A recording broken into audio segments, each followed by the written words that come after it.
நாம் தமிழருடைய வாக்குகள் தாவேகா கட்சியினால் குறைந்திருக்கிறது.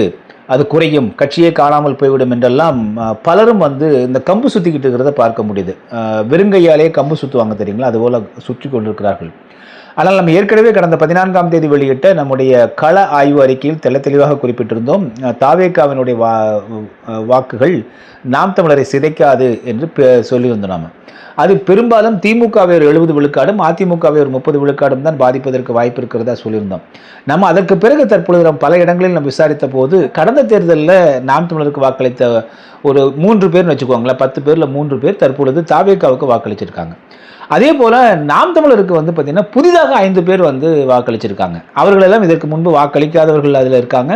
இதற்கு முன்பு வேறு கட்சிகளுக்கு வாக்களிச்சவங்களா இருக்காங்க. அவங்க 5 பேர் இருக்காங்க. ஆக இது போல தான் ஒரு 2-3 வாக்குகள் நாம் தமிழரிலிருந்து தாவேகாவிற்கு சென்றால் ஒரு 5-6 வாக்குகள் நாம் தமிழருக்கு கூடுதலாக பதிவாகி இருக்கிறது.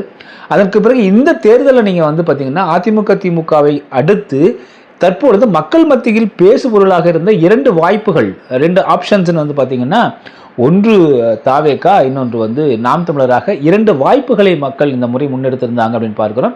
எனவே ஒரு பெரிய ஒரு கூட்டம் தமிழ்நாட்டில் இப்போ சீமானுக்கு வாக்களிப்பதா அல்லது விஜய்க்கு வாக்களிப்பதா என்ற வாதத்தோடு வீடுகளிலேயே இந்த வாத விவாதங்கள் எல்லாம் நடைபெற்றிருப்பதை நம்ம இப்பொழுது பலரிடம் விசாரிக்கும் போது நமக்கு தெரியுது.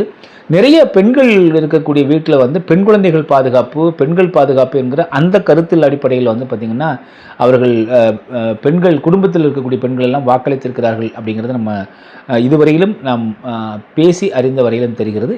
இது மே 4ஆம் தேதி நமக்கு முழுவதுமாக இந்த தகவல்கள் எல்லாம் அவர்கள் கூறிய தகவல்கள் எந்த அளவுக்கு களத்தில் களத்தில் வேலை செய்திருக்கிறது அப்படிங்கிறத மே 4ஆம் தேதி தெரிந்து கொள்ளலாம். டிஎன்டிவி தமிழ் ஊடகம், தனித்துவமான தமிழ் ஊடகம்.